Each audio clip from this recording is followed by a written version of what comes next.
ज्ञानतिमिरन्धस्य ज्ञानाञ्जनशलाकया चक्षुरुन्मिलितं येन तस्मै श्रीगुरुवे नमः। जय श्रीकृष्ण चैतन्य प्रभु नित्यानंद श्री अद्वैत गदाधर श्रीवासादि गौर भक्तवृंद। हरे कृष्णा कृष्णा कृष्णा हरे हरे, हरे Ram Ram Ram Hare Hare. So today we are doing chapter 11 Virat रूप and जो आज की स्लाइड्स हैं ये मैंने किसी और ने मुझे भेजी हैं, so these are not made by me. So thanks to Shriman Radheshyam Das, Gaurvilas Prabhu, उनकी स्लाइड्स हैं, I am just reusing them. So एक क्विक रिव्यू। अभी तक हमने 10 चैप्टर्स कवर कर लिए हैं भगवत गीता के, means more than 50% out of 18 chapters. तो फर्स्ट चैप्टर जस्ट ब्रीफली एक एक लाइन में हम कि क्या क्या था एक हर चैप्टर में, ताकि वो हमारे एकदम सेट हो जाए हमारे माइंड में। सो फर्स्ट चैप्टर में अर्जुन डाउट्स प्रेजेंट करते हैं कि मैं क्यों फाइट नहीं करना चाहता। कुरुक्षेत्र के युद्ध में बीच में खड़े हुए हैं और वो बोल रहे हैं कि मैं युद्ध नहीं करूँगा और क्यों नहीं करूँगा। और फिर भगवान भगवत गीता बोलना चालू करते हैं मोस्टली सेकेंड चैप्टर से। सबसे पहले वो सोल और बॉडी में डिफरेंस बताते हैं, फिर कर्म योग के बारे में बात करते हैं चैप्टर 3 में। फोर्थ चैप्टर में ज्ञान योग, ज्ञान कैसे प्राप्त किया जाए परंपरा से, गुरु से। फिफ्थ चैप्टर में फिर कर्मयोग की बात करते हैं, निष्काम कर्मयोग, कैसे भगवान से कनेक्शन में वर्क किया जाए। सिक्स चैप्टर में अष्टांग योग को इंट्रोड्यूस करते हैं, ध्यान योग जिसमें माइंड को कंट्रोल करना, सेंसेस को कंट्रोल करना, उसके बारे में बात करते हैं। और ये भी बोलते हैं कि सबसे बढ़िया योगी वो है जो मेरा ध्यान करता है अपने हृदय में पूरे समय। फिर 7 चैप्टर में से एक सेक्शन हो गया फर्स्ट 6 चैप्टर्स का। जो नेक्स्ट 6 चैप्टर्स का जो सेक्शन है वो चालू होता है। तो उन नेक्स्ट 6 चैप्टर्स के सेक्शन में फिर भगवान बताते हैं कि 7 चैप्टर में वो बताते हैं कि मुझसे तुम आसक्त तो होगे अगर मेरे बारे में सुनोगे। और फिर उस 7 चैप्टर में भगवान उनके बारे में बताते हैं कि वो कौन है, उनका प्रकृति से क्या रिलेशनशिप है, जीव के साथ क्या रिलेशनशिप है, और हम कैसे उनको याद कर सकते हैं हर समय। पानी में पानी का जब टेस्ट है तो पानी के टेस्ट के द्वारा, या सूंघ रहे हैं हम कुछ सुगंध है, तो उससे हम हर चीज भगवान की एनर्जी है, तो हम भगवान से इस तरीके से कनेक्ट कर सकते हैं। फिर उसके बाद चैप्टर 8 में मुख्य जो टॉपिक है वो कि कैसे अंत समय में हम भगवान को याद कर सकते हैं। तो अंत समय में वो ही याद कर सकते हैं जिन्होंने जीवन भर उनको याद किया हो। और इसलिए भगवान बोलते हैं कि you always remember me while doing everything that you do, so then at the time of death you will go to spiritual world. ये 8 चैप्टर। फिर 9 चैप्टर में मोस्ट कॉन्फिडेंशियल नॉलेज, गुह्य ज्ञान, जिसमें हमने सुना था कि भगवान को के भक्तों के बारे में, भक्ति योग के बारे में भगवान बताते हैं कि महात्मा की डेफिनेशन कौन है, जो उनके बारे में पूरा सोचता रहता है। सततम कीर्तन तो माम, जो हमेशा उनका कीर्तन करता है, उनका गुणगान करता है, इस प्रकार से महात्मा होते हैं। और भगवान क्या बोलते हैं कि जो मेरी सेवा में लगा है मैं उसको प्रोटेक्ट करता हूँ, मैं उसको पर्सनली टेक केयर करता हूँ। प्लस जो कि भगवान को सिर्फ भाव चाहिए, उनको चीजें नहीं चाहिए। He wants our love and he says कि मेरे हमेशा चिंतन करो, मेरे भक्त बनो, मुझे नमस्कार करो। ये 9.34 में इम्पोर्टेंट बस। फिर 10th चैप्टर हमने लास्ट टाइम देखा था। तो 10th चैप्टर में भी भगवान क्या बता रहे हैं कि भगवान की, जो समझता है कि भगवान को जान पाना बहुत कठिन है, वो भगवान की सेवा करता है। फिर 4 वर्सेस हमने सुने थे, जो 8 से 11 वर्सेस हैं 10th चैप्टर के, चतुर्श्लोकी भगवत गीता के नाम से जाने जाते हैं, जो बहुत इम्पोर्टेंट है। भगवान उसमें एसेंस दे रहे हैं भगवत गीता का। तो भगवान बोलते हैं कि अहम सर्वस्य प्रभुवा, मैं सभी चीज़ों का कारण हूँ और सभी चीज़ें मुझसे आती हैं। इति मत्वा भवजन्ते माम बुधा भाव समन्विता। और सारे वर्सेस पे नहीं जाएँगे, पर जो 8 फिर उसके बाद भगवान इस प्रकार से बोलते हैं कि मैं उनको ददामि बुद्धि योगम तम, जो मेरी सेवा करता है, मैं उसको बुद्धि देता हूँ कि वो मेरे साथ किस प्रकार से आ सकता है, जो इवन चाहता है, जो भगवान से जुड़ना चाहता है, भगवान उसके लिए अरेंज करते हैं, उसको इंटेलिजेंस देते हैं, उसके लिए सारी अरेंजमेंट्स भी करते हैं। तेषामेव अनुकंपार्थम, हमारी जो इग्नोरेंस है, हमारे अंदर जो इतना डलनेस है, उसको हटा देते हैं, ताकि हम उनसे कनेक्ट कर पाएँ। फिर उसके बाद अर्जुन बोलते हैं कि yes I understand and agree with everything that you are saying. So Arjun फिर एक्सेप्ट करते हैं कृष्ण की पोजीशन और बोलते हैं सिर्फ मैं ही नहीं, इतने सारे ऋषि मुनि वो लोग भी एक्सेप्ट कर रहे हैं आपकी पोजीशन। सो दैट मीन्स कि इट इज नॉट जस्ट एक व्यक्ति है जो भगवान को एक्सेप्ट कर रहा है कि आप भगवान हैं, क्योंकि आजकल हर कोई बोलता है कि मैं भगवान हूँ। कई लोग अपने आप को अवतार सिद्ध करने में लगे रहते हैं, जिसका आंसर हमें आज और मिलेगा। पर वहां पे भी भगवान अर्जुन बता रहे हैं कि अवतार या भगवान कौन है, ये शास्त्र बताते हैं, आचार्य बताते हैं, ऋषि मुनि बताते हैं। साधारण व्यक्ति नहीं डिसाइड करता है कि कौन भगवान है ये। सो वो था। और उसके बाद फिर भगवान ने अपनी ऑपुलेंसेस बताई थी, जिसको हमने बताया था कि 10th chapter is also the ऐश्वर्य। भगवान के विभूतियां जो हैं, ऐश्वर्य हैं, वो बताए गए हैं। तो भगवान बोलते हैं कि यज्ञों में मैं जप यज्ञ हूँ, जो माउंटेन्स है उसमें मैं हिमालय हूँ। तो जो भी बेस्ट और जो हमको दिख सकता है पूरे क्रिएशन में, वो भगवान बोलते हैं वो है। मतलब वो उन क्वालिटीज को रिप्रेजेंट कर रहे हैं, वो उन एनर्जीज को रिप्रेजेंट कर रहे हैं। सो वहाँ पे हमने भगवत गीता चैप्टर 10 सुना था। अब 42nd वर्स में भगवान बोलते हैं कि ये जो मैं वो हूँ, क्या ये मतलब लास्ट हमने ये देखा था। अब जो 11th 10.42 में बोला था कि एक अंश से मैं संपूर्ण ब्रह्मांड में व्याप्त होता हूँ। तो अब अर्जुन क्या चाहते हैं? अर्जुन उस रूप को देखना चाहते हैं जिसको विराट रूप कहा गया, यूनिवर्सल फॉर्म। तो वो देखना चाहते हैं कि कैसे भगवान हर जगह व्याप्त हैं, किस तरीके से, किस फॉर्म में। तो इसलिए जो फर्स्ट सेक्शन है वो है रूप, यहाँ पे लिखा हुआ है रिक्वेस्ट 11.1 to 4, जो फर्स्ट 4 वर्सेस हैं उसमें अर्जुन रिक्वेस्ट करते हैं। क्या रिक्वेस्ट करते हैं? पहले तो वो बोलते हैं कि मेरा मोह दूर हो गया। So I will also read this कि जब अब 10th चैप्टर तक एक प्रकार से देखा जाए तो भगवत गीता खत्म हो गई, क्योंकि भगवत गीता का जो एसेंस है वो भगवान ने बता दिया सब कि वो कौन है, उनका जीव के साथ क्या संबंध है, प्रकृति के साथ क्या संबंध है। पर अब अर्जुन इज सो हैप्पी, जैसे उन्होंने बोला था ना कि मैं, मेरा मन ही नहीं भरता आपके बारे में सुन के, मैं और सुनना चाहता हूँ। तो अब अर्जुन खुद बोल रहे हैं कि अब मेरा इल्यूजन, मेरा मोह चला गया है। अब आपने जो भी बताया है, मैंने आपसे जीवों के अपीयरेंस डिसअपीयरेंस के बारे में सुना, मैंने आपकी जो ग्लोरीज हैं, गुण हैं, उसके बारे में सुना है। पर मैं ये देखना चाहता हूँ, जैसा आपने बोला कि कैसे आप इस भौतिक जगत में प्रवेश करते हैं। मैं उस फॉर्म को, उस रूप को देखना चाहता हूँ। मैं ये देखना चाहता हूँ कि आपका जो विराट रूप है, वो मुझे दिखाइए। ऐसा ये फर्स्ट 4 वर्सेस में अर्जुन रिक्वेस्ट करते हैं कृष्ण से।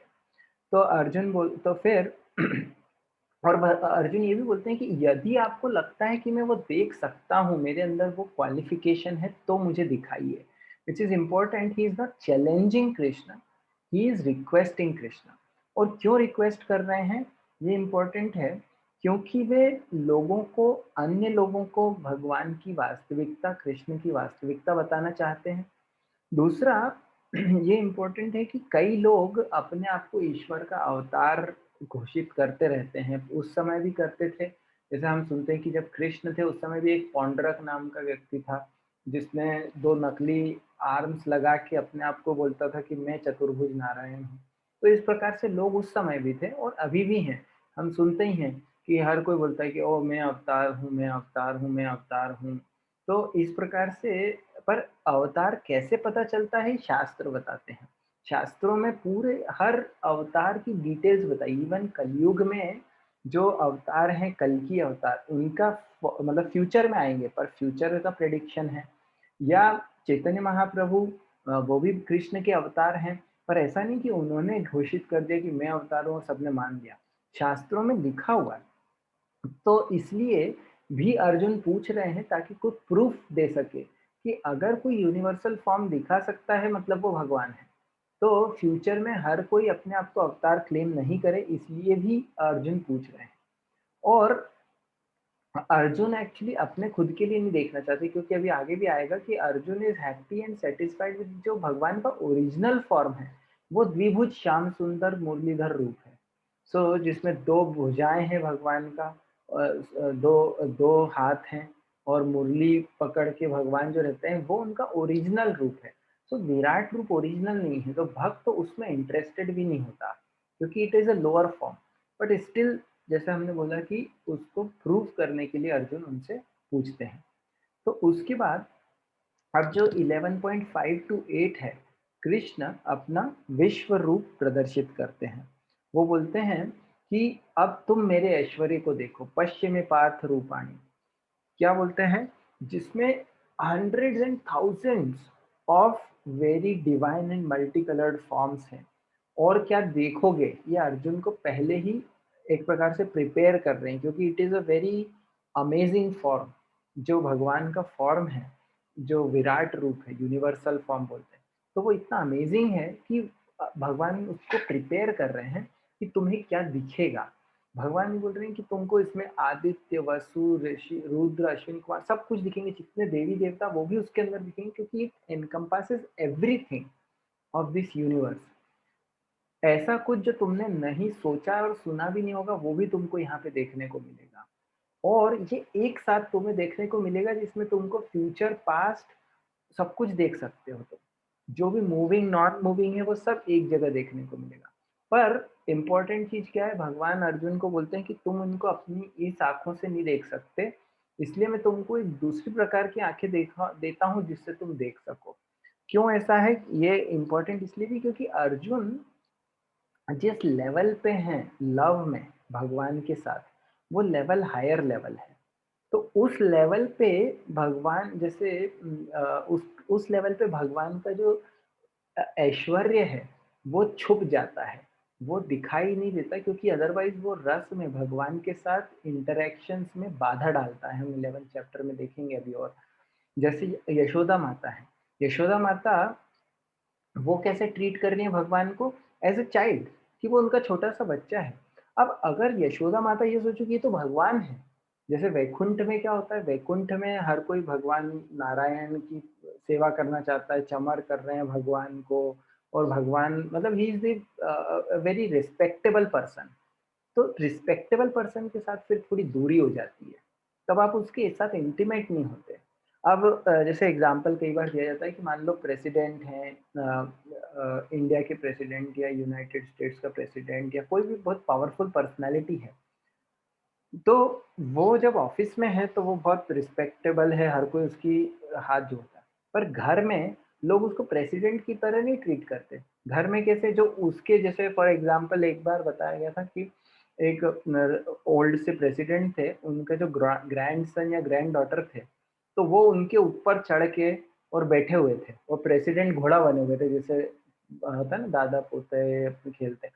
तो इस प्रकार से तो वो जो पोता है वो ये नहीं बोल रहा है कि अरे प्रेसिडेंट है, वो क्या बोल रहा है ये तो मेरे दादा है। तो ये जो रिलेशनशिप है, वो जब गाढ़ी होती है तो ऐश्वर्य भाव नहीं रहता, और ऐश्वर्य भाव नहीं रहता तभी व्यक्ति उसको उस रस में एक्ट कर सकता है। जैसे यशोदा माता का उदाहरण दिया, अगर वो ये सोचे कि ये तो भगवान है, तो फिर वो उनको ऐसे बच्चे की तरह ट्रीट नहीं करेंगी। परंतु which is the more intimate means कि इट इज मोर जो गाढ़ा रस है। तो अर्जुन भी इसी प्रकार से फ्रेंड है उनके, सखा है।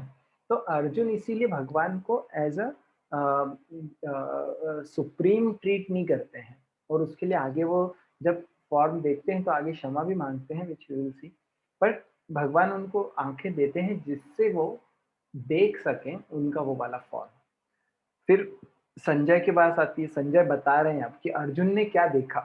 अर्जुन ने क्या देखा और भगवान ने क्या दिखाया कि ऐसा फॉर्म जिसमें अनलिमिटेड मतलब अनंत मुख हैं, अनंत आँखें हैं, अनंत उसमें चेहरे हैं, हाथ हैं, पैर हैं और बहुत एकदम ब्रिलिएंट उसमें अमेजिंग गार्लैंड्स हैं, ऑर्नामेंट्स हैं, उसमें से खुशबुएँ आ रही हैं। तो ये एक प्रकार से बहुत तेज निकल रहा है, ऐसा फ़ॉर्म अर्जुन देख रहे हैं। और उसमें हज़ारों जैसे ये तेज बताए कि हज़ारों सूरज एक साथ अगर आकाश में आ जाएँ, तो इतना एफल्जेंस, इतना तेज भगवान के उस विराट रूप में दिख रहा था। प्लस अर्जुन ने ये भी देखा कि जितने भी अलग-अलग रूप हैं, जो वो सब वहाँ पे दिख रहे थे। और क्या देख रहे थे अर्जुन? वो मतलब अर्जुन ने जब ये देखा, तो ये 2-3 वर्सेस में एक समरी डिस्क्रिप्शन है, आगे और अर्जुन उसको डिस्क्राइब करेंगे। तो अर्जुन एकदम घबरा गए, बिविल्डर हो गए, एस्टॉनिश हो गए। उनके शरीर पे मतलब कि रोमांच होने लगा, उनके बाल खड़े हो गए। क्यों? तो वो उन्होंने हाथ जोड़ के फिर प्रार्थनाएँ ऑफ़र करी। तो ये जो है, ये सेकंड सेक्शन है कि जहाँ पे 5 टू 8 में जैसे हमने सुना कि बहुत सारे अलग-अलग प्रकार के रूप देखे और ये विश्व रूप के कुछ हम वो देख रहे हैं कि किस प्रकार से कुछ इमेजेस हैं so that we can see how Vishwaroop looks like. Although this is a only एक बोल सकते हैं कि एक लिमिटेड रूप में ही हम देख सकते हैं, लिमिटेड ही समझ सकते हैं क्योंकि एक्चुअली भगवान का जो विराट रूप है वो सिर्फ अकल्पनीय नहीं है, पर वो इनडिस्क्राइबेबल है। तो हम उसको ऐसे इतनी आसानी से नहीं समझ सकते। So I am just trying to full screen. हुँ।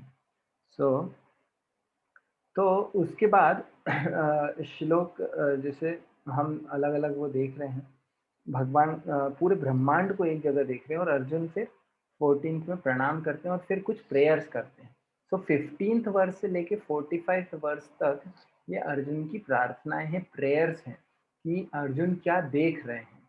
सो 15 टू 18 ये थोड़ा उसको सेक्शन वाइज़ किया गया है। So will just go over this.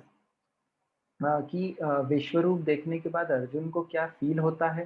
फिर अर्जुन जो काल रूप देख रहे हैं भगवान का, पास्ट, प्रेज़ेंट, फ्यूचर में क्या होने वाला है वो देखते हैं और युद्ध के परिणाम देखते हैं 26 टू 30 वर्स में और फिर अर्जुन प्रश्न करते हैं कि आप कौन हैं? और उसके बाद इस प्रकार से आगे बढ़ता है। तो तो अर्जुन अब बोलते हैं कि मैं आपके शरीर में सारे देवी-देवता देख रहा हूँ, मैं वेरियस लिविंग एंटिटीज़ देख रहा हूँ, ब्रह्मा देख रहा हूँ जो अपने कमल पे बैठे हुए हैं, शिव जी देख रहा हूँ, सारे जो अन्य डिवाइन सर्पेंट्स हैं, सेजेस हैं, ऋषि-मुनि हैं, वो देख रहा हूँ। आपके इस फॉर्म में कई-कई हाथ हैं, मुख हैं, पेट हैं, आँखें हैं, हर जगह एक कोई इसकी लिमिट ही नहीं दिख रही। ये मतलब ऐसा है कि हर जगह वो फैला हुआ है, ऐसा नहीं कि एक इतने से एरिया में दिख रहा है। उसका कोई बिगिनिंग नहीं है, उसका कोई एंड नहीं है, मिडल नहीं है। और उसमें जैसे कि ये सेम चीज़ अर्जुन बार-बार बोल रहे हैं क्योंकि इट इज़ वेरी पावरफुल। हम तो क्या हम बैठ के सिर्फ सुन रहे हैं। अगर हम देखें उस चीज़ को तो वी विल बी अमेज़्ड। तो वो उस अमेज़मेंट में अर्जुन उसको डिस्क्राइब कर रहे हैं कि वो क्या देख रहे हैं। और ये आपका फ़ॉर्म इतना डिफ़िकल्ट देखने के लिए क्योंकि उसमें इतना तेज़ निकल रहा है एक अग्नि की तरह, जैसे कि हज़ारों सन हों और उसमें बहुत सारे हथियार हैं अलग-अलग प्रकार के जो अस्त्र-शस्त्र होते हैं, क्राउन्स हैं मुकुट हैं, क्लब्स हैं, ये सब हैं। और मैं देख पा रहा हूँ कि आप इस पूरे अंतरिक्ष का आप स्थान हो, जहाँ पे वो आश्रय लेता है। आप एकदम कभी खत्म नहीं होने वाले सबसे पुरातन हो और आप स्वयं भगवान हैं, ये मुझे ऐसा समझ में आ रहा है। आपका कोई आदि नहीं है, अंत नहीं है और उसी चीज़ को बार-बार अर्जुन रिपीट कर रहे हैं। So so coming to this important thing here अब 21वें में अर्जुन बोलते हैं कि पूरा जो आपका ये जो टेरिबल फॉर्म है, इसको देख के सारे जो देवी-देवता हैं, वो घबरा रहे हैं। वो आपसे हाथ जोड़ के और प्रार्थना कर रहे हैं कि शांति हो क्योंकि ये इतना ज़्यादा भयावह फॉर्म है और ये ऐसा फॉर्म है जो कि एक प्रकार से व्यक्ति उससे प्रेम नहीं कर सकता। आगे और अर्जुन बताएँगे और वहाँ पे वो बता रहे हैं कि सारे देवी-देवता हैं, शिव हैं, आदित्य हैं, वसु हैं, विश्वदेवा सभी गंधर्व, यक्ष, असुर सब देख रहे हैं और वो आपके इसको विस्मय से सभी लोग देख रहे हैं। सारे जो डेमीगॉड्स हैं वो डिस्टर्ब्ड हैं, जिसमें कि बहुत सारे हाथ हैं, पैर हैं और कई बड़े-बड़े दाँत हैं और वो लोग भी व्यथित हैं, वो लोग भी डिस्टर्ब्ड हैं और मैं भी डिस्टर्ब्ड हूँ। तो अर्जुन इंडिकेशन दे रहे हैं कि भगवान अब इस रूप को हटा लीजिए, पर भगवान अभी हटाते नहीं हैं क्योंकि भगवान और भी कुछ दिखाना चाहते हैं अर्जुन को, वी विल सी। सो फिर अर्जुन बोलते हैं कि मैं एकदम मेरा मन घबरा रहा है, मैं इसको देख के बिल्कुल अपना शांत नहीं रह पा रहा हूँ। तो अर्जुन बोलते हैं कि हर जगह से फिर वो प्रार्थना करते हैं कि कृपया मेरे ऊपर थोड़ा आप आशीर्वाद बनाएँ। Please be gracious to me. मैं आपका ये ब्लेज़िंग फॉर्म देख के और it's just amazing, I can not even keep myself safe. तो अब और फिर उसके बाद इम्पोर्टेंट चीज़ क्या देखते हैं, वो फ्यूचर देखते हैं कि क्या होने वाला है। वो ये देखते हैं कि ये जो सारे धृतराष्ट्र के पुत्र हैं और जो दूसरे राजा हैं भीष्म, द्रोण, कर्ण सभी ये आपके मुँह के अंदर प्रवेश कर रहे हैं। ये क्यों? क्योंकि वो लोग उनके जो हाथ-पैर हैं वो आपके दाँतों से टकरा के वो खत्म हो जाएँगे। उनको भविष्य दिख रहा है अर्जुन को कि ये सब सारे जो राजा हैं ये आपके मुँह के अंदर जा रहे हैं और खत्म हो जा रहे हैं। जैसे कि मौत टकराती है इससे लाइट की तरफ वो जाती है और उसको खत्म हो जाती है, पर फिर भी वो जाती है, इस प्रकार से। तो भगवान बोल रहे हैं कि आपका जो ये यूनिवर्सल फॉर्म है, ये इसमें मैं फ्यूचर भी देख पा रहा हूँ। तो अब फिर वो क्या बोलते हैं कि अब आप कौन हैं ये बताइए? क्योंकि मुझे तो लगता था एक प्रकार से अर्जुन अभी और बोलेंगे आगे कि मैं तो आपको अपना दोस्त समझता था, पर आप तो कुछ और ही हैं, मैंने ऐसा रूप कभी देखा ही नहीं, तो आप कौन हैं? मेरा मेरा प्रणाम स्वीकार करिए, मेरे ऊपर थोड़ी कृपा करिए। मैं जानना चाहता हूँ कि आप कौन हैं और क्या क्यों यहाँ पे आए हैं? तो फिर 32nd वर्स ऑनवर्ड्स भगवान बताते हैं कि मैं समय हूँ, मैं काल हूँ। भगवान क्या बोलते हैं कि ये जैसे ये कुछ इमेजेस हैं जिसमें अलग-अलग जो हमने बात करी कि आप सर्वव्यापी हैं, सभी आपको आश्चर्यपूर्वक देख रहे हैं, अग्नि में देख रहा हूँ और मैं भयभीत हूँ, आप मुझ पर प्रसन्न हो। तो अब जैसे भगवान अर्जुन अर्जुन ये भी चाहते थे कि वो विश्व रूप में अपना आगे और हार-जीत का भविष्य देखना चाहते थे, तो वो भी यहाँ पे अर्जुन को दिखा रहे हैं। सो अर्जुन अब क्या देखते हैं कि पूरा ब्रह्मांड उसमें दिख रहा है और फिर वो भगवान से बोलते हैं 31st वर्ष में कि मेरे ऊपर आप थोड़ा-सा कृपा करिए और मुझे बताइए कि आप कौन हैं? तो अब भगवान बताते हैं, उत्तर देते हैं 32nd से 34 ये 3 वर्सेस में भगवान आंसर दे रहे हैं कि मैं समस्त जगतों को विनष्ट करने वाला काल हूँ मैं। तो कालस्मि लोकक्षयकृत प्रवृद्धो कि मैं भगवान बोल रहे हैं कि काल भी मैं हूँ। तो अगर हम प्रीवियस उसमें जाएँ, हमने जब इंट्रोडक्शन में बात करी थी कि भगवद गीता में 5 मेन टॉपिक्स हैं। 5 मेन टॉपिक्स क्या हैं? एक है ईश्वर मतलब भगवान ये सुप्रीम जो हम सुन ही रहे हैं कि भगवान अपने बारे में बता रहे हैं कि मैं ये हूँ, मैं महान हूँ, जो भी भगवान की क्वालिटीज़ हैं। ईश्वर के बारे में हम सुन रहे हैं, जीव मीन्स सोल, सोल के बारे में हमने सुना कि सोल का प्रकृति से क्या रिलेशनशिप है, कि हम टेम्परेरीली यहाँ पे आ गए हैं, वैसे हमारा जो कनेक्शन है वो स्पिरिचुअल वर्ल्ड में है। तो सोल के बारे में भगवान ने बताया। प्रकृति के बारे में बताया 7th चैप्टर में हमने सुना कि प्रकृति क्या है और प्रकृति का संबंध भगवान से क्या है, प्रकृति का संबंध जीव से क्या है। तो ईश्वर, प्रकृति, काल, कर्म और फिर काल। तो कर्म के बारे में हमने सुना कि कर्म क्या है, एक्टिविटीज़ कैसे होनी चाहिए, क्या करना चाहिए, क्या नहीं करना चाहिए, किस चेतना में, किस कॉन्शसनेस में करना चाहिए और अब यहाँ पे भगवान काल के बारे में बता रहे हैं। तो कुछ ही श्लोक हैं जिसमें काल के बारे में आता है, but it is also considered by acharyas as one of the 5 main topics covered in Bhagavad Gita. यहाँ पे भगवान बता रहे हैं कि मैं सबको विनष्ट करने वाला काल मैं हूँ और आगे क्या बोलते हैं भगवान कि तुम ये इम्पोर्टेंट है, यहाँ पे बहुत एप्लीकेशन पॉइंट है 33rd वर्स में। भगवान बोलते हैं कि ये जो तुम देख रहे हो युद्ध होने वाला है, युद्ध का परिणाम तो पहले ही बता दिया कि सब खत्म हो जाएंगे, अधिकतर राजा स्पेशली कौरवों के साइड के, पांडवों के साइड के कुछ राजा बचेंगे। पर तो भगवान बोल रहे हैं 33rd वर्ष में, तस्मात् त्वमुत्तिष्ठ यशो लभस्व जित्वा शत्रुं भुक्ष्व राज्यं समृद्धम् मय्येवेति निहता पूर्वमेव निमित्तमात्रं भव सव्यसाची। ये जो निमित्त मात्र भव सव्यसाची, ये एक एसेंस है इस चैप्टर का, कि भगवान बोल रहे हैं कि ये जो युद्ध है, इसका जो कंक्लूजन है वो तो ऑलरेडी मैंने बता दिया है कि ये राजा कौरव सब खत्म हो जाएंगे और पांडव विजयी होंगे। पर अब अर्जुन को बोल रहे हैं कि तुम उठो और फाइट करो और तुम निमित्त बनो, मेरे इंस्ट्रूमेंट बनो। ये होना तो है ही, भगवान चाहे तो वो कि कुछ भी कर सकते हैं। भगवान को बोलते हैं कि वो अगर कुछ सोचें, स्वभाव की ज्ञान बल क्रिया च, कि भगवान स्वराट हैं, और इसका मतलब क्या है कि जब वो जो सोचते हैं वही हो जाता है, उसके लिए भगवान को कुछ एक्शन लेने की जरूरत नहीं। तो अगर भगवान चाहें कि भीष्म पितामह या दुर्योधन खत्म हो जाए, तो वो वहीं खत्म हो जाएगा। हार्ट अटैक हो सकता है, एक्सीडेंट हो सकता है, कुछ भी, जिस भी तरीके से।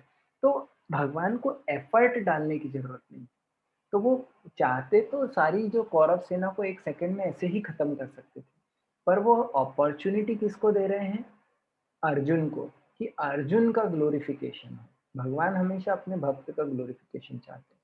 तो यही चीज हम यहाँ पे देख रहे हैं कि एक्चुअली हम हमारे लिए प्रैक्टिकली क्या देख सकते हैं कि जो वर्क हो रहा है, बहुत सारे काम हम करते हैं, तो हम ये देख सकते हैं कि we are only an instrument in spreading the glories of God, और yes to setting an example, जैसे 3rd चैप्टर में बोला कि हम एक इंस्ट्रूमेंट हैं, जो होना है वो तो हो गई। इसका ये मतलब नहीं कि अगर हम घर पे बैठे रहेंगे तो भी वो चीज़ें हो जाएंगी। सो ये जो हमने पहले भी इस बारे में बात करी थी कि भगवत गीता को एस्केप मैकेनिज्म लेके नहीं चलना है कि चलो जो होना है वो तो हो गई, तो अपन बैठो, अपन कुछ काम मत करो, अपन आलस करो, या हम बस बैठ के अपने घर पे और आराम कर रहे हैं।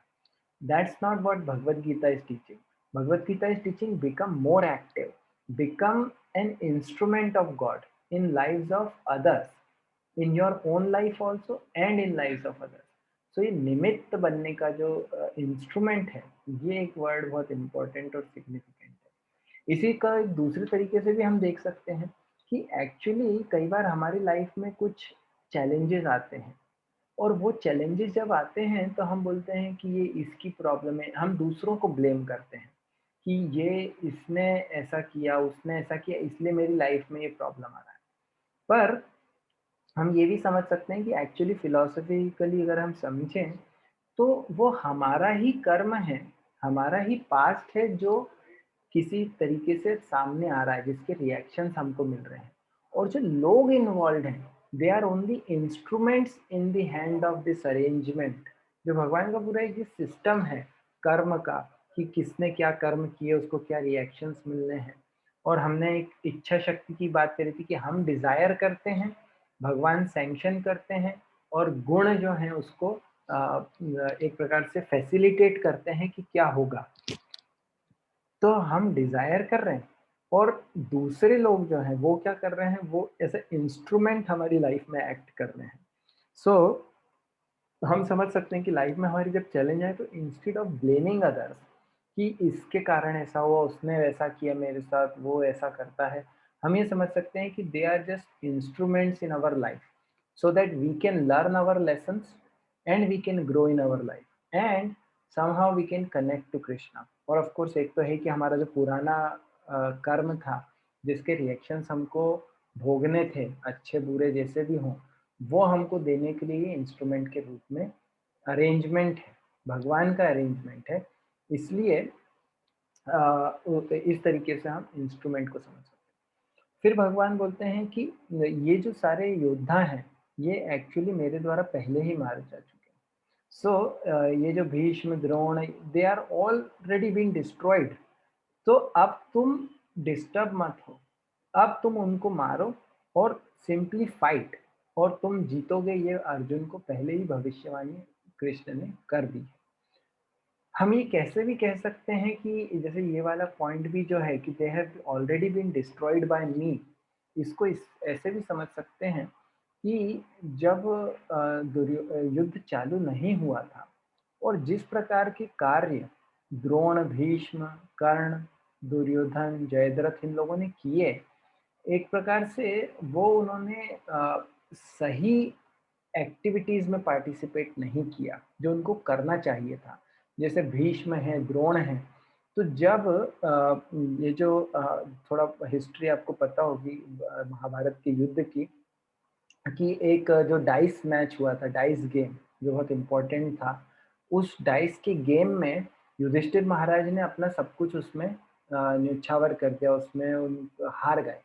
तो फाइनली उन्होंने द्रौपदी को भी दांव पे लगा दिया, और द्रौपदी को जब दांव पे लगाया तो दुर्योधन और कर्ण ये लोगों ने द्रौपदी को इंसल्ट करने के लिए, क्योंकि द्रौपदी ने उनकी इंसल्ट करी थी एक बार पास्ट में, तो उसका बदला लेने के लिए द्रौपदी को बुलाया और उसको डिसरोब करने की कोशिश करी उसके, ताकि वो उसको इंसल्ट कर सके बीच सभा में।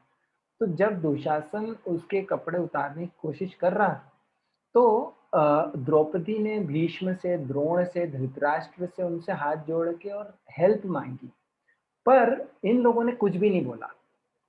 So that was one thing जो उन्होंने नहीं किया। और फर्स्ट चैप्टर में भी भगवत गीता में परपोर्ट में श्रील प्रभुपाद लिखते हैं इसके बारे में, फर्स्ट और सेकंड चैप्टर में, कि that was the reason why they were, मतलब क्यों उन्होंने नहीं किया, क्योंकि वो एक प्रकार से पेड सर्वेंट्स थे, जो कि और भीष्म ने बोला था कि वो पेड नहीं थे, पर भीष्म ने बोला था जो राजा के अंडर में हूँ मैं, हमेशा राजा के अंडर में रहूँगा, तो राजा जो बोलेगा मैं उसको करूँगा। व्हिच वाज़, बट उनकी जो पर्सनल एक रिस्पॉन्सिबिलिटी थी, उसको उन्होंने नहीं निभाया, उन्होंने कुछ भी नहीं बोला। उस समय में जब द्रौपदी उनके पास हेल्प माँग रही थी, तो इसलिए दे वर ऑलरेडी डिस्ट्रॉयड, क्योंकि उनका मतलब उनका जो अच्छे कर्म थे वो सब वहीं खत्म हो गए। So they were supposed to die now. तो ये एक 34th वर्स इसलिए इम्पोर्टेंट है।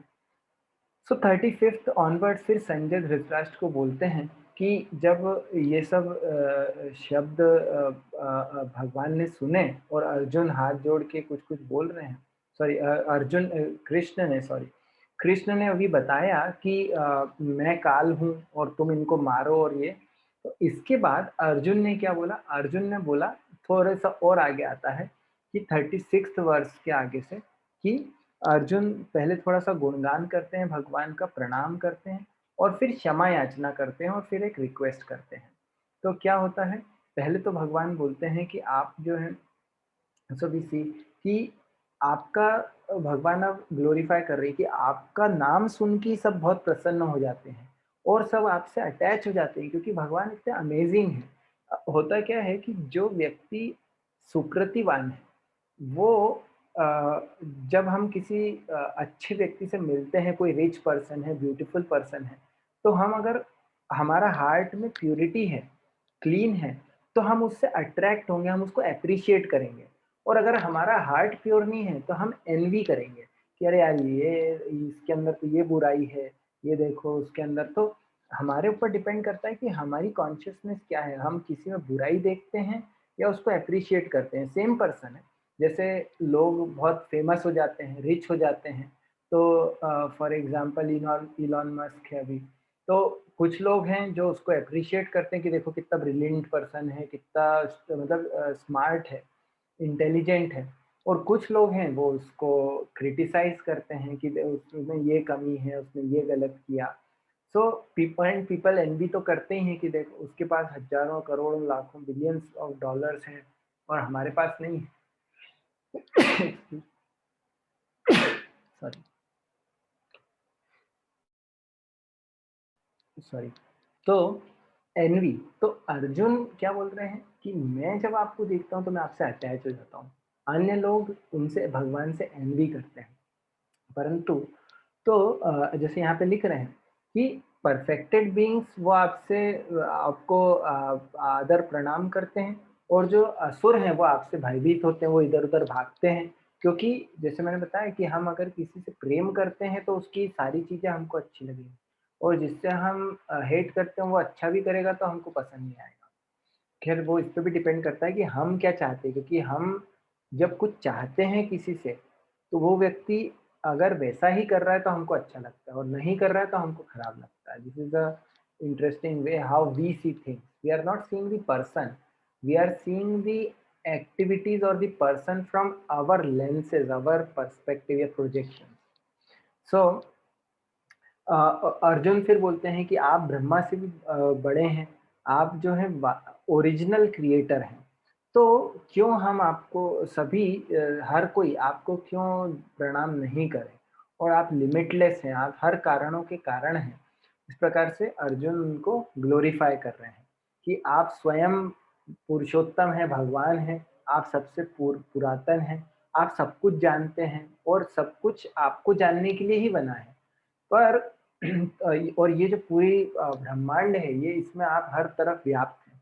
आप हवा हैं, आप सुप्रीम कंट्रोलर हैं, पानी है, फायर है, मून है, ब्रह्मा है, सब कुछ आप ही हैं। तो मतलब ये अर्जुन एकदम एक्साइटेड होकर वो उनके बस शब्दों में उनसे ग्लोरीफाई कर ही जा रहे, रुक नहीं पा रहे। सो मैं आपको प्रणाम करता हूँ, हज़ार बार नहीं, बार-बार प्रणाम करता हूँ। आपको आगे से, पीछे से, हर तरफ से मैं प्रणाम कर रहा हूँ, क्योंकि आप सब कुछ हैं। फिर उसके बाद 41-42 में वो क्षमा माँगते हैं, वो सोचते हैं कि ये कितना महान पर्सन है, और मैंने इनको कैसे ट्रीट करा? मैं इसको एज़ अ फ्रेंड ट्रीट करता हूँ। जब हम कभी बिस्तर पे भी साथ में बैठ जाते थे, मैं मस्ती-मज़ाक में कुछ भी बोल देता था, आपने साथ में खाना खाया। तो एक होता है ना कि हम कोई व्यक्ति रिस्पेक्टेबल पर्सन हो, तो हम थोड़ा-सा एक डिस्टेंस होता है। हम कुछ एक क्या बोलते हैं ना कि एक एटीके होते हैं कि किस तरीके से बात करना, किस तरीके से, और हम हमारे दोस्तों से अलग तरीके से बात करते हैं। हमारे से जो रिस्पेक्टेबल है, हमारे पेरेंट्स हैं, टीचर्स हैं, उनसे एक रिस्पेक्ट के साथ बात करते हैं। मतलब करनी चाहिए, नहीं करते हैं वो एक अलग बात है कभी-कभी, पर करनी चाहिए। तो अर्जुन अब बोल रहे हैं कि मैंने तो आप इतने महान हैं, पर मैंने आपको एज़ अ फ्रेंड ट्रीट किया। कभी-कभी आपको कुछ कुछ भी बोल दिया ऐसे बिना आदर के। तो अब अर्जुन उनसे माफ़ी माँग रहे हैं कि please excuse me for all those offences जो मैंने आपके प्रति अपराध किए हैं, उससे मुझे क्षमा कर दीजिए। तो इंटरेस्टिंग है कि जब हम किसी व्यक्ति के साथ में बहुत समय रहते हैं, या हम एक बोलते हैं फ़ैमिलियरिटी ब्रीड्स कंटेम्प्ट। क्योंकि जब हम फ़ैमिलियर हो जाते हैं किसी व्यक्ति के साथ, तो हम उसकी अच्छाई के साथ-साथ बुराई ज़्यादा देखते हैं।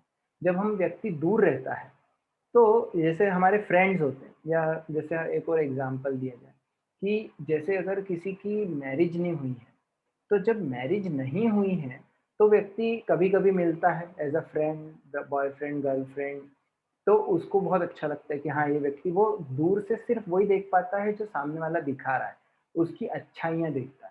पर जब मैरिज हो जाती है, तब साथ में रहने लगते तब पता चलता है अरे! इसमें तो ये बुराई भी है, वो बुराई भी है, क्योंकि तब व्यक्ति पूरे टाइम फ़ेक नहीं कर सकता, तब असलियत दिखती है। तो फिर पता चलता है अरे! इसमें ये भी है, वो भी है, क्योंकि जब साथ में रहते हैं, तो हम फ़ैमिलियरिटी हो जाती है, और फ़ैमिलियरिटी आती है तो जो हम सिर्फ़ अच्छाइयाँ देख रहे थे, वो देखते हैं या वो कम हो जाती हैं और बुराइयाँ ज़्यादा दिखने लगती हैं।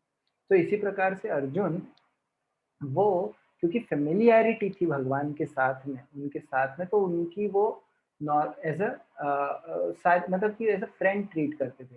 पर अभी वो अर्जुन उनको देख रहे हैं एक महान व्यक्ति की तरह, तो अर्जुन उनको एप्रिशिएट कर रहे हैं और उनसे फॉरगिवनेस माँग रहे हैं। वो बोल रहे हैं, "you are the worshipable chief, you are supreme spiritual master", आप गुरु हैं, आपसे बढ़कर और कोई भी नहीं है। तो अब उसके बाद फिर बोलते हैं कि आपने मेरे साथ मैंने आपके साथ जो भी किया, मैं आपसे क्षमा माँगता हूँ और आपकी कृपा प्राप्त करना चाहता हूँ।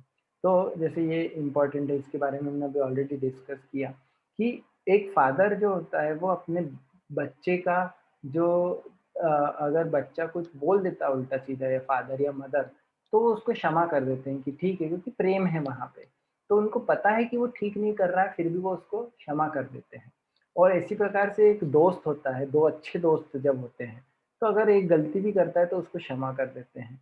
या हस्बैंड वाइफ है, तो वो आपस की जो रिलेशनशिप में अगर कुछ स्ट्रेन होता है, तो उसको क्षमा कर देते हैं। तो इसी प्रकार से अर्जुन बोलते हैं कि आप मुझसे मैंने जो भी गलतियाँ की हैं, उससे मुझे उसके लिए क्षमा कर दीजिए। पर ये जो आपका रूप है, यूनिवर्सल फॉर्म, उसको देख के मैं बहुत डर गया हूँ।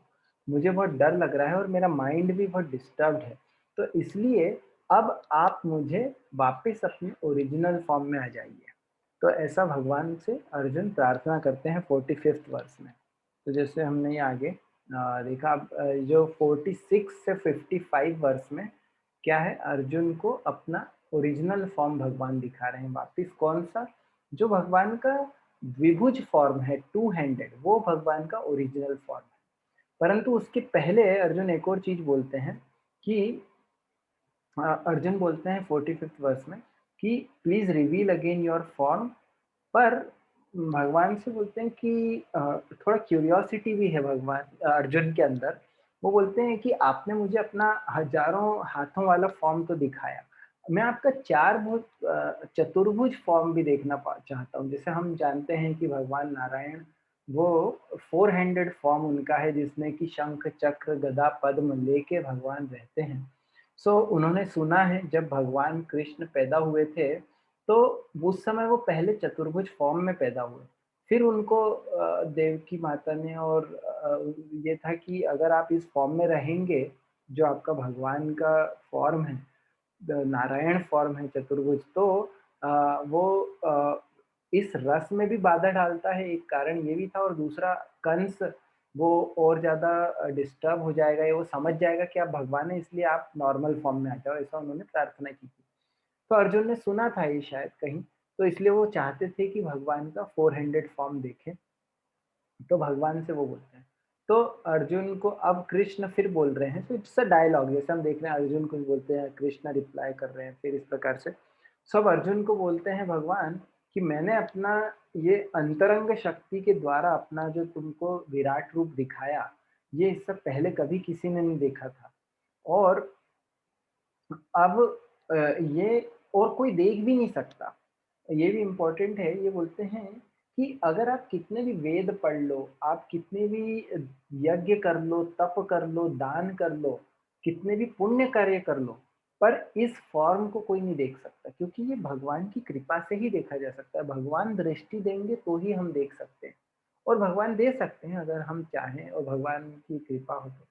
बट हम एक्सटर्नल सुपरफिशियल चीज़ों से नहीं देख सकते, भगवान को नहीं जान सकते, ये इम्पोर्टेंट पॉइंट है यहाँ पे। और फिर बोल रहे हैं कि ये जो इतना भयावह फॉर्म है, देख के तुम डिस्टर्ब हो, तो ये मैं ख़त्म कर देता हूँ, क्योंकि मैं नहीं चाहता कि मेरा भक्त वो डिस्टर्ब्ड हो। भगवान नहीं चाहते, क्योंकि भगवान चाहते हैं कि वो प्रेम का आदान-प्रदान हो। So he says कि okay, I don't want my devotee to be disturbed. So with a peaceful mind, you can now see the form you desire. फिर अब संजय बताते हैं कि अर्जुन ने फिर क्या किया। उन्होंने पहले 4 हैंडेड फॉर्म दिखाया, क्योंकि अर्जुन ने रिक्वेस्ट की थी, और फिर वापस में उनका जो ओरिजिनल 2 हैंडेड फॉर्म था उसमें आ गए भगवान। सो उसके बाद क्या होता है, अर्जुन ने जब ओरिजिनल फॉर्म देखा, तो उन्होंने बोला कि आप इतने अमेजिंग हैं, सौम्य हैं। भगवान को ये बोलते हैं कि 40 तो विश्व रूप के जो दर्शन भगवान ने कराए, चतुर्भुज द्विभुज सबको करवाए। तो अब 52 टू 55, सो जस्ट गोइंग, हाँ, सो 51 वर्स में अब बोलते हैं अर्जुन कि हे जनार्दन, आपके इस अति सुंदर मानवीय रूप को अब देखकर मैं स्थिर चित्त हूँ, और मैंने अपनी प्राकृत अवस्था प्राप्त कर ली। सचेता प्रकृतिम गतः, जैसे हम यहाँ पे देख रहे हैं इंग्लिश में कि I am now composed in mind and I am restored to my original nature. So now he is feeling better now, Arjun. क्योंकि वो जो फॉर्म था वो बहुत डरावना था, एक प्रकार से मतलब अनबिलीवेबल अमेजिंग फॉर्म था। अब अर्जुन को ये जो लास्ट की जो 4 वर्सेस हैं, इसमें 52, 53, 54 और 55, यहाँ पे भगवान बहुत एक गूढ़ बात अर्जुन को बता रहे हैं ना। क्या बोलते हैं कि ये जो फॉर्म तुम अभी देख रहे हो, ये बहुत कठिन है कि देवता भी नित्यम कांक्षिणः दर्शिभिः। आई थिंक कि यहाँ पे संस्कृत में लिखा हो, ये जो चतुर्भुज फॉर्म और ये टू हैंडेड फॉर्म। तो ये जो टू हैंडेड फॉर्म है, अर्जुन 52nd वर्ष में भगवान बोलते हैं कि सुदुर्दर्शम इदम रूपम दृष्टवानसि यन्मम, कि ये जो रूप मेरा तुम देख रहे हो, ये बहुत दुर्लभ है और ये बहुत अमेजिंग फॉर्म है, पर इसको देखने के लिए देवता भी, देवा अपि अस्य रूप से, सिंपल संस्कृत है, नित्यम दर्शन कांक्षिणः, उनकी भी बहुत इच्छा होती है, वो सोचते रहते हैं कि कब हमें कृष्ण का फॉर्म, जो ओरिजिनल टू हैंडेड फॉर्म है, वो देखने को मिले। और फिर आगे बता रहे हैं 53rd वर्ष में कि इस दिव्य रूप को नाहम वेदेर न तपसा न दानेन न चैज्यया शक्य एवं विधो द्रष्टुम दृष्टवानसि माम यथा, कि ये जो दिव्य रूप है, जो सेकेंड टू हैंडेड फॉर्म है, जो कृष्ण का ओरिजिनल रूप है, जैसे शास्त्र बताते हैं कि ईश्वर परमः कृष्ण सच्चिदानंद विग्रह अनादिरादिर गोविंद सर्व कारण कारण। तो ब्रह्म संहिता है या कई और श्रीमद् भागवतम में आता है, एते चांश कला पुंसा कृष्णस्तु भगवान स्वयं। तो कृष्ण भगवान है और उनका जो टू हैंडेड फॉर्म है ओरिजिनल, उसको न तो वेदों के अध्ययन के द्वारा देखा जा सकता है, क्योंकि जैसे यहाँ पे दिखाया गया है कि वेदों में बहुत सारे शास्त्र हैं, श्रुति है, स्मृति है। श्रुति के अंदर वेद आते हैं, 4 वेद हैं, वेदांग हैं, उपनिषद हैं। फिर उसके अलावा जो स्मृति है उसमें पुराण है, पंचरात्र, इतिहास है, बहुत सारे उसमें संहिताएँ आती हैं और बहुत सारे, मतलब अगर हम नॉलेज की बात करें तो अनंत, वेद का मतलब ही नॉलेज होता है। पर भगवान बोल रहे हैं कि वेदों के अध्ययन से तुम मुझे नहीं देख सकते, सिर्फ तुम मतलब मैकेनिकल प्रोसेस से नहीं देख सकते। तपसा, कोई बहुत ऑस्टेरिटी करे कि मैं इतने फास्टिंग कर रहे हैं या इन सब चीज़ों के द्वारा भी भगवान को नहीं जा सकता। जैसे फास्टिंग, एकादशी पे फास्टिंग की जाती है जो भगवान जो शास्त्रों में रिकमेंडेड है। पर अगर कोई मन से कुछ फास्टिंग बना के और करे तो उसमें से भी नहीं समझ, तप से भी नहीं, दान, जो अगर कोई दान देता है बहुत, कि बहुत चैरिटेबल होता है, अच्छा है, ये सब चीज़ें यूज़फुल हैं, पर इससे भगवान को नहीं समझा जा सकता, ये सब पुण्य कर्म है। पुण्य मतलब कि इससे हमको स्वर्ग तक मिल सकता है, जैसे पहले 9 चैप्टर में बताया था कि क्षीणे पुण्यम मर्त्यलोकम विशन्ति, कि व्यक्ति स्वर्ग तक जाता है पुण्य इकट्ठा करके, पर वापस नीचे आ जाता है, क्योंकि जब पुण्य खत्म हो जाता है तो दान, तप, यज्ञ, ये सब से क्या होता है, पुण्य मिलता है। पर भगवान को नहीं समझ सकते। भगवान को देखने के लिए क्या क्वालिफिकेशन है, ये आगे बता रहे हैं। ये इसीलिए जो 11th चैप्टर के लास्ट के 4 वर्सेस हैं, ये इसीलिए इम्पोर्टेंट है। अब क्या बोल रहे हैं, भक्त्या तु अनन्या शक्य अहम एवं विदो अर्जुन ज्ञातुम द्रष्टुम च तत्वेन प्रवेष्टुम च परन्तप। यहाँ पे बोल रहे हैं कि सिर्फ अनन्य भक्ति के द्वारा तुम मुझे जान सकते हो, मुझे देख सकते हो और मैं जैसा हूँ उस तत्व में तुम प्रवेश कर सकते हो। तुम ज्ञान, ज्ञातुम मतलब जानना, द्रष्टुम मतलब देखना, और भगवान के तत्व में प्रवेश करना मतलब भगवान के धाम में प्रवेश करना या भगवान को वास्तविकता में समझना। ये कब पॉसिबल है, ओनली बाय अनअलॉयड, अनअलॉयड, अनन्य या शक्य। अनन्य भक्ति मतलब क्या होता है कि और दूसरी चीज़ों से डिस्ट्रैक्ट नहीं हो गए। बहुत सारी चीज़ें हमारी लाइफ में आती हैं, हम डिस्ट्रैक्ट हो जाते हैं। और डिस्ट्रैक्शन का मतलब क्या है कि ऐसा नहीं कि मैं अगर स्टडीज़ कर रहा हूँ तो वो डिस्ट्रैक्शन है। डिस्ट्रैक्शन वो है जो भगवान से दूर लेके जाए। स्टडीज़ या बिज़नेस या जॉब, ये हमको भगवान से कनेक्ट कर सकती हैं। ज़रूरी नहीं कि वो हमको भगवान से दूर लेके जाए, ये हमारे ऊपर है कि हम उसको कैसे देखते हैं। तो अगर हम यहाँ पे देखें 54th वर्स इंग्लिश में एक बार पढ़ते हैं, only by undivided devotional service can I be understood as I am and can this be seen directly. Only in this way can you enter into the mysteries of my understanding. So ये verse 54th और 55th verse, ये भगवत गीता का ये भी एक प्रकार से सार है। अगेन जो इम्पोर्टेंट वर्सेस है, जो कोई भी टेक्स्ट होता है तो उसमें चीज़ें रिपीट होती हैं जो इम्पोर्टेंट होती हैं। ये जो थीम है वो रिपीट क्या हो रही है, मत कर्म कृत मत परमो मद्भक्तः संगवर्जितः निर्वैरः सर्वभूतेषु यः स मामेति पांडवा।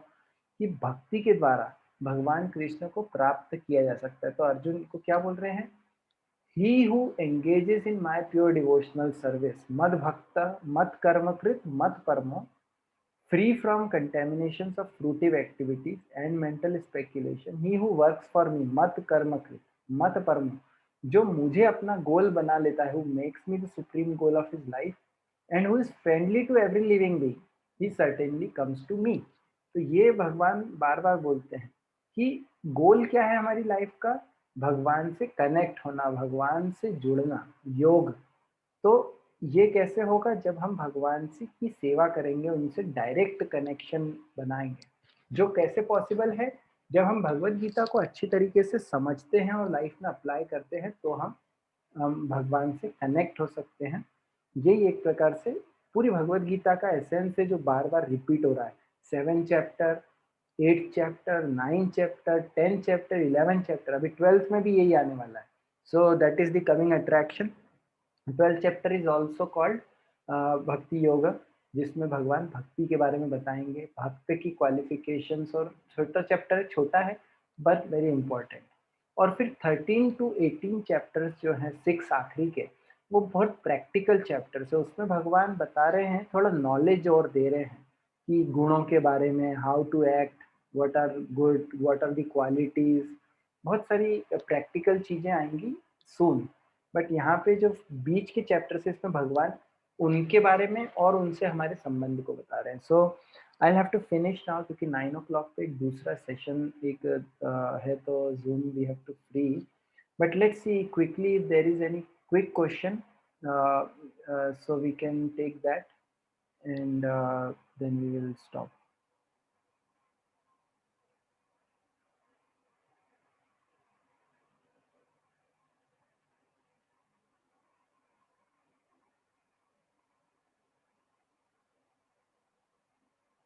कोई क्वेश्चन है, कोई कमेंट है, कोई?